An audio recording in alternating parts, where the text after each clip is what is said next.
Welcome back to Comic Book History, episode 76. Now, who am I discussing this one? Is it a character? Not this time, no, I'll save it for next time. This one, I'm spotlighting a comic creator. The fourth one I've ever discussed. I've discussed Stan Lee, Steve Ditko, Brian Michael Bendis, and now I'm discussing a writer who I've actually met. A guy by the name of Charles Soule. Yes, Charles Soule. A guy who's been writing for 13 years now. And you're thinking, really? 13 years? And he's that damn good of a writer? Yes, he started writing back in 2009. No, I did not read his debut stuff, by the way.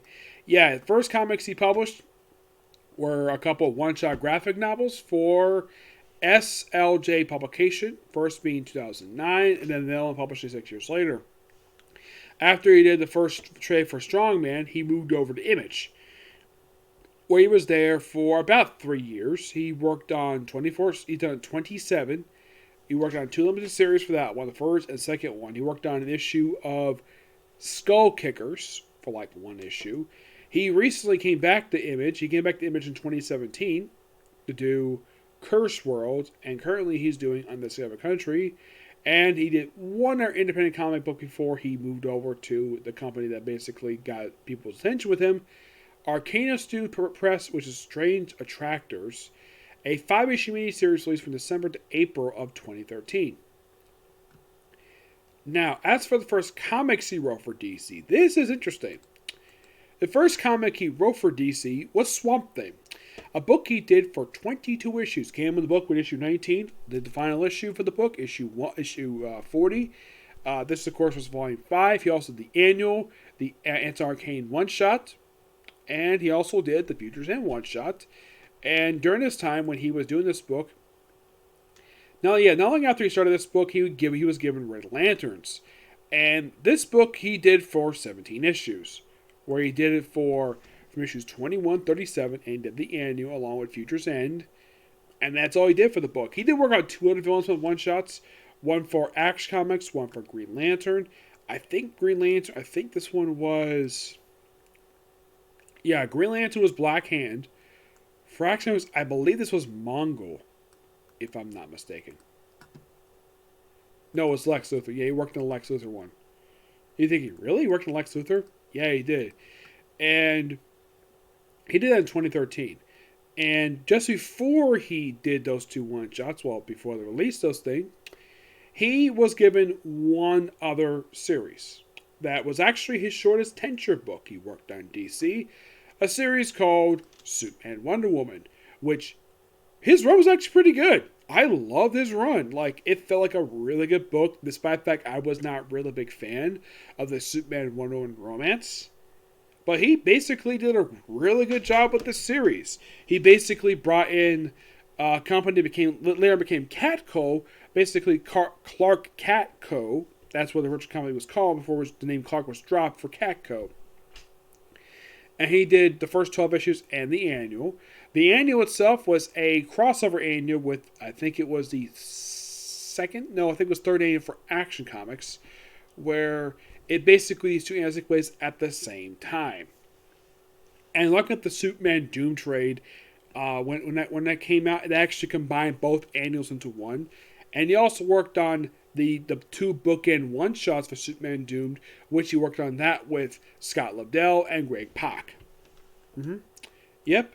And after he ended this run, which actually this one ended a month prior to him ending his run for Red Lanterns. And the last book he worked on at DC before he left was Swamp Thing. Now, toward the end of his tenure for DC, I think it was actually the same time working at DC, he moved over to Marvel, which I think he was working both at the same time. And then, around 2015, when he ended his run for Swamp Thing, he pretty much was doing Marvel full time and has done Marvel since then. Well, he has done some occasional outside Marvel. He worked on Image for a couple books. And he's working on a few other books. One book, basically, that was his first ongoing series he worked on, which I'll say was from Omni Press. I haven't read it. It's Laird 44.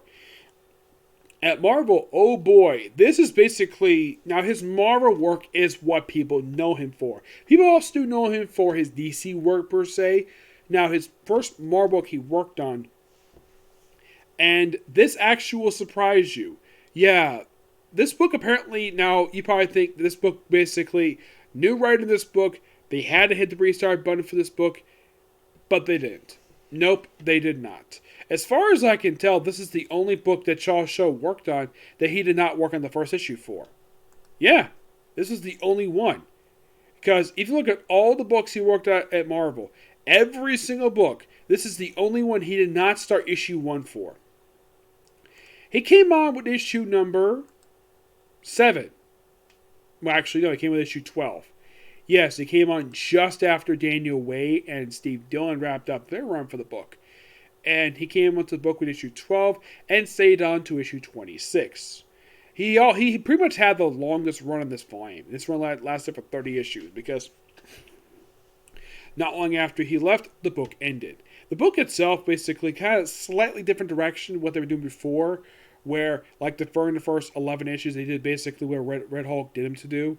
And then after they wrapped up all that stuff, his 10 issue was basically like pull a name out of a hat and that basically be your assignment. Heck, he even had a follow-up to Peter David's run from X Factor, where he brought in Strong Guy, got him out of the hell, basically kind of wrapping up that particular plot thread. My only guess is the reason why he did that, probably because he was asked by Peter David, that or he was asked by somebody else around that loose end.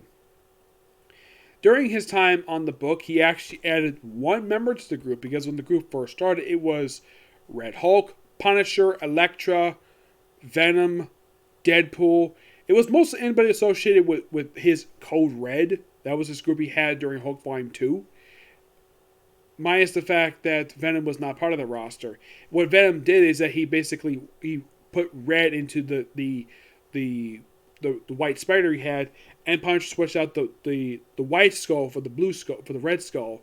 And he did add one new member to the team, and that was Ghostwriter. He added the original Ghostwriter, Johnny Blaze, which I thought this was quite interesting. Where Johnny Blaze changed the color of his flames from orange to frickin' red. Yes. And that happened in issue 22. 4 issues later, he ended his run. Had this weird thing where he went to South America, ran out with a flame of his, which he basically did it with. This was the whole thing with Red Hulk. It was an odd run, and probably a book that maybe Soule does not want to associate with because it started out pretty good, and then it ended so weirdly and abruptly.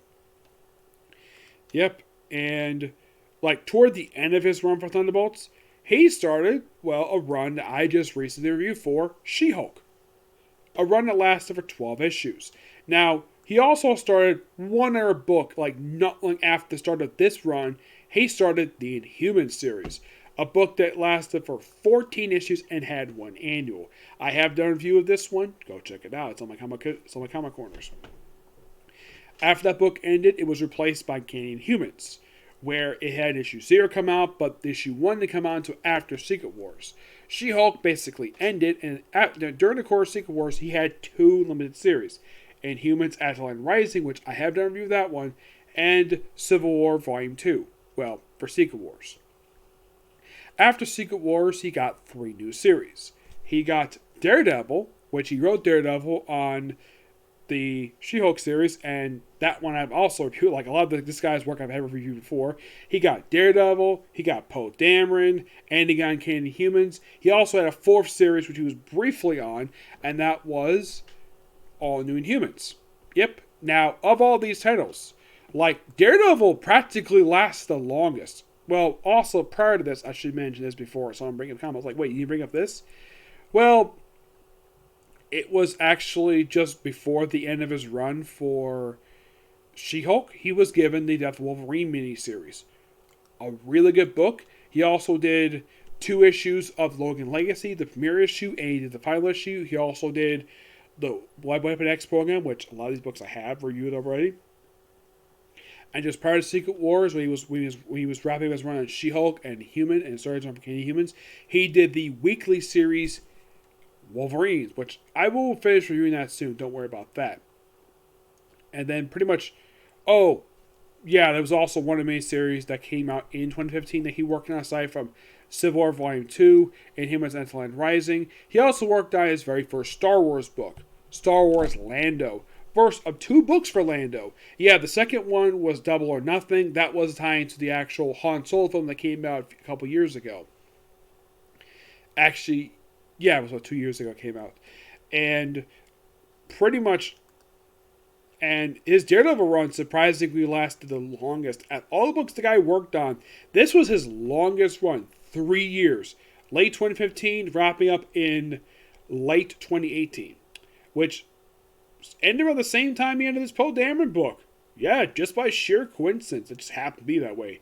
And he also started his, I would say just before he did Poe Dameron, he did the Obi-Wan and Anakin series, which actually was his second limited series he did for Star Wars. He would, however, do two other miniseries after this. He did The Rise of Kylo Ren, which I had previously reviewed, and the recently concluded War of the Bounty Hunters miniseries.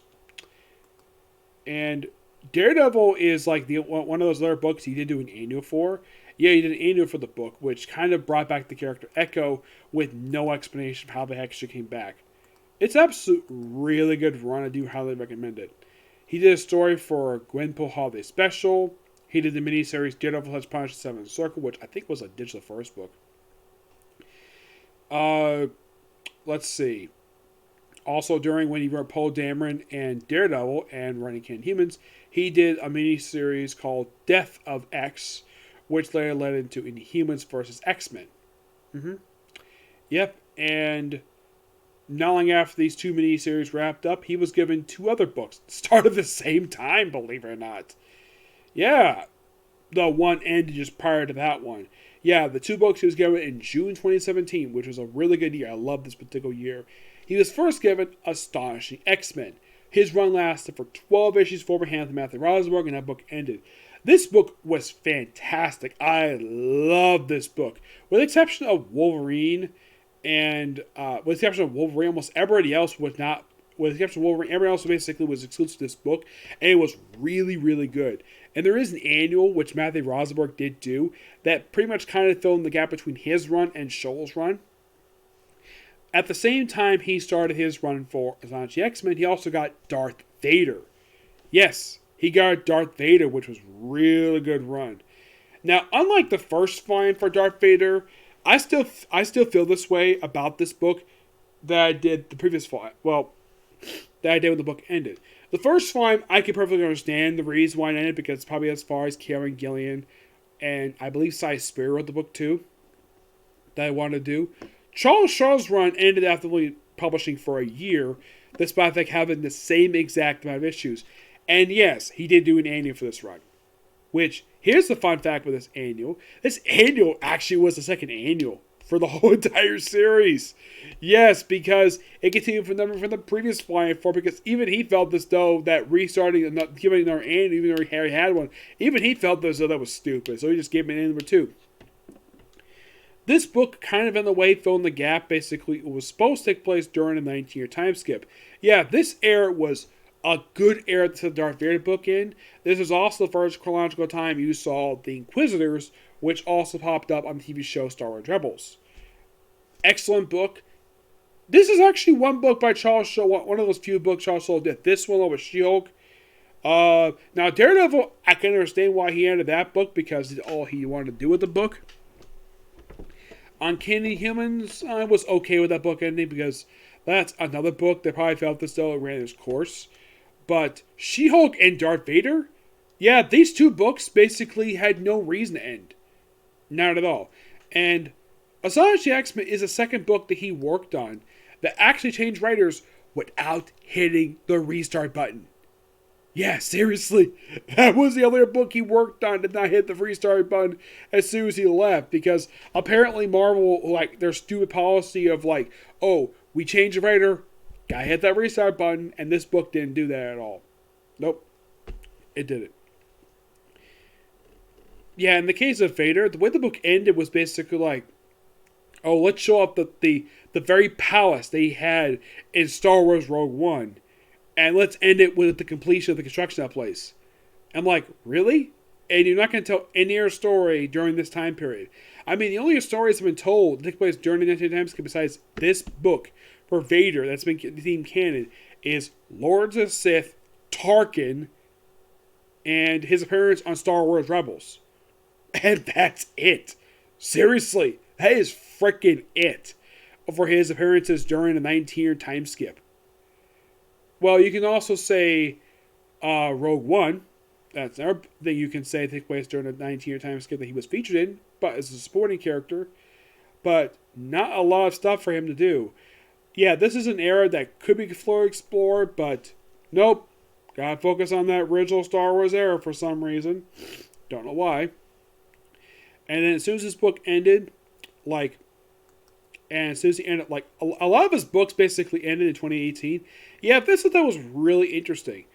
Where, everything wrapped up in 2018, and he was, out of books. No, seriously, he was, out of books by the end of the year. And, the only book he was working on, after all these books wrapped up, was Rise of Kylo Ren. Yeah, this was by far the only book he was working on.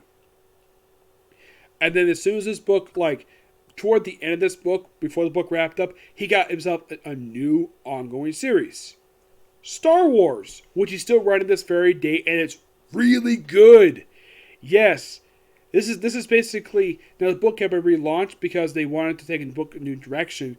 They wanted to explore the 1-year time skip between Empire Strikes Back and Return of the Jedi. Which, brilliant idea. There's actually a good chunk of stories you could tell here. And so far, even though we got 1 year worth of story, basically 1 year worth of stories to tell, I gotta say, really good stuff here. His very first story he did was he picked up right where the movie left off. Yeah, the whole first story took place right after the movie left off. We have Luke retrieving his lightsaber. He went back to Cloud City, got his lightsaber he dropping in the movie, which that was really good. And after the second story, it led to the awesome War of the Bounty Hunters, which that was an excellent crossover, which still, in a way, it's been most have been wrapped up. The main miniseries is over with, but there's still some loose ends and tied up with some aftermath stuff for this one. And I'm definitely looking forward to basically what happens next. But as far as I can tell, this is the only book Soule is working on right now. He's not working on any other book. No, seriously, he's not working on any. Well, the only book aside from this one he's working on is Undiscovered Country. Yeah, that is by far the only book he's working on right now. I haven't read it yet. As a matter of fact, I've never read any of his books outside of Marvel DC. I probably will. He did do a few novels before recently. He did Oracle Year, Anyone. He actually did a book that came out just at the start of this very year for Star Wars The High Republic. This is from the era of the Knights of the Old Republic. That video game, which is semi-canon, I think it's pretty much named canon thanks to the current continuity. Yeah, they named canon recently. And he wrote a novel. And that was his first novel he wrote in oh my gosh, at the time was 2 years. Yeah, it was first time in 2 years he actually wrote a freaking novel. Yes. And it's interesting though, probably that's the reason why he didn't do a book for over a year, because he worked on this novel. But the book wasn't released at the start of this very year. And all my coworkers read it and he liked it. He did. Have I read it? No, I'm actually far behind on the Star Wars novels. I mean, the last book I read was the third book for the current Thrawn, the third Thrawn book that came out by Timothy Thrawn. That was the last book I read. That's from the current era of Star Wars novels. Yeah, I'm far behind. I'm not sure exactly how many books left to go. There's a good chunk of them, and a lot of them are really good. Yep. But in the case of Soule himself, I do recommend checking out his Star Wars book. It is awesome. Really good. And do check out his other work. The guy is that damn good of a writer. Because, if you read any of his books, none of his books are bad. No, he is definitely one of those writers who had consistently wrote good books. Not a bad book in the batch of him, let's just say, how should I put this? Yeah, there is no bad book in any of the books that have been released for um,